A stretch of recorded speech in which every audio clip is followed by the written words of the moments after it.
Hi friends, welcome back to my channel. എല്ലാവരും സുഖമായിട്ടിരിക്കുന്നെന്ന് വിശ്വസിക്കുന്നു. പെട്ടെന്ന് ചെയ്യാൻ പറ്റുന്ന ഒരു റെസിപ്പിയാണ് ഇന്നത്തെ വീഡിയോ. തമ്പനിയിൽ കണ്ടതുപോലെ തന്നെ വെറും 3 ചേരുവകൾ മാത്രം മതി ഈ ഐറ്റം ഉണ്ടാക്കാൻ. ഇതിൻ്റെ പേര് ചക്ക വരട്ടി എന്നാണ്. ഇതുണ്ടാക്കാൻ വേണ്ടി ഒരു 12 പഴുത്ത ചക്കച്ചുളയാണ് ഞാൻ എടുത്തിട്ടുള്ളത്. പിന്നെ വേണ്ടത് ശർക്കരപ്പാനിയും ഏലക്കായും കുറച്ച് നെയ്യുമാണ്. ഇവിടെ 25 ഗ്രാം ശർക്കരയാണ് ഞാൻ എടുത്തിട്ടുള്ളത്. ഈ ചക്കച്ചുളകളെല്ലാം കൂടി ചേർത്ത് നമുക്ക് മിക്സിയുടെ ജാറിൽ ഒരു അല്പം വെള്ളം ഒഴിച്ചൊന്ന് അരച്ചെടുക്കാം.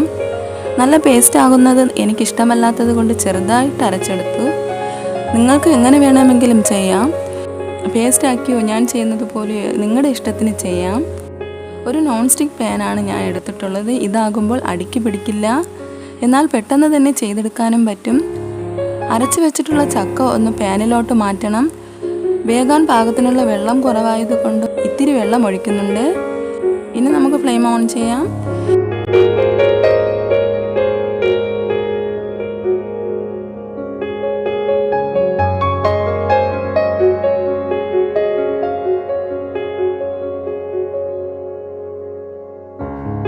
ഇതുപോലെ ശർക്കരപ്പാനി ഒഴിച്ച് ഇളക്കി കൊടുക്കാം.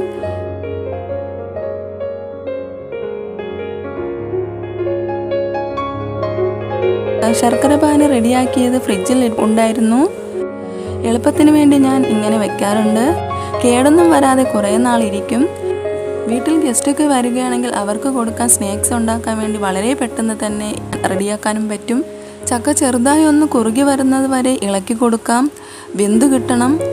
ഇതുവരെ നെയ്യൊന്നും ചേർത്തിട്ടില്ല. 1/2 സ്പൂൺ നെയ്യ് ചേർത്ത് വീണ്ടും ഇളക്കുക. കണ്ടില്ലേ ആ ഒരു മഞ്ഞ നിറം മാറി വരുന്നത്? നെയ്യും ചക്കയും കൂടി നന്നായിട്ട് വെന്ത് കിട്ടണം. 1 സ്പൂൺ നെയ്യും കൂടി ചേർത്ത് നന്നായിട്ട് യോജിപ്പിച്ചെടുക്കണം. ഫ്ലെയിം ഒരു മീഡിയത്തിലാണ് വെച്ചിട്ടുള്ളത്. ചക്കയിലെ വെള്ളം ഒന്ന് വറ്റുന്നത് വരെ ഇളക്കി കൊടുക്കാം.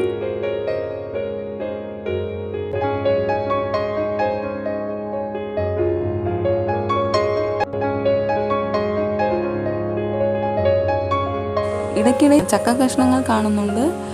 അങ്ങനെ കിടക്കുന്നത് എനിക്കിഷ്ടമാണ്. കാണാൻ തന്നെ ഒരു ഭംഗിയുമാണ്.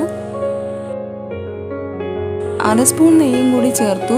അങ്ങനെ ഞാൻ 2 സ്പൂൺ നെയ്യാണ് ചേർത്തത്. നിങ്ങൾക്ക് നെയ്യ് കൂടുതൽ വേണമെങ്കിൽ ഇട്ട് കൊടുക്കാം. ചക്ക കുറവായതുകൊണ്ട് 2 സ്പൂൺ നെയ്യ് മാത്രമാണ് ഞാൻ ഇട്ട് കൊടുത്തിട്ടുള്ളത്. നോൺ സ്റ്റിക്ക് പാൻ ആയതുകൊണ്ട് നെയ്യ് കുറച്ച് മതിയാകും. ഇരുമ്പ് ചട്ടിയാണെങ്കിൽ നെയ്യ് വേണ്ടി വരും.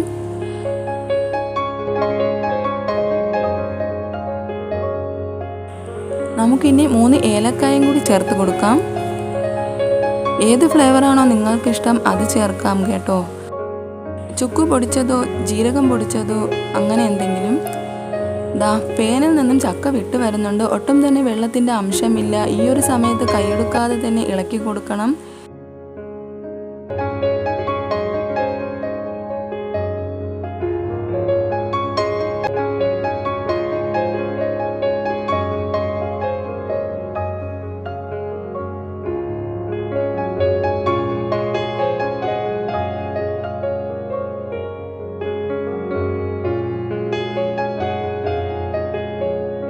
ഈ ഒരു സ്റ്റേജ് ആകുമ്പോൾ അടുപ്പത്ത് നിന്നും മാറ്റി വയ്ക്കാം. ഈ ഒരു പാത്രത്തിലാണ് ഷേപ്പ് കിട്ടാൻ വേണ്ടി വയ്ക്കുന്നത്. ഒരു സ്ക്വയർ ഷേപ്പാണ്. അങ്ങനെ വയ്ക്കണമെന്നൊന്നുമില്ല, ഒരു ഭംഗിക്ക് വേണ്ടി ഞാൻ ചെയ്തതേ ഉള്ളൂ. സ്വാദിഷ്ടമായ ചക്ക വരട്ടി റെഡി ആയിട്ടുണ്ട്. നിങ്ങളും ഇതുപോലെ ഒന്ന് ട്രൈ ചെയ്ത് നോക്കണം. ഞാനിടുന്ന വീഡിയോസ് നിങ്ങൾക്ക് ഇഷ്ടമായ ലൈക്ക് ആൻഡ് സബ്സ്ക്രൈബ് ചെയ്യണേ. Thanks for watching.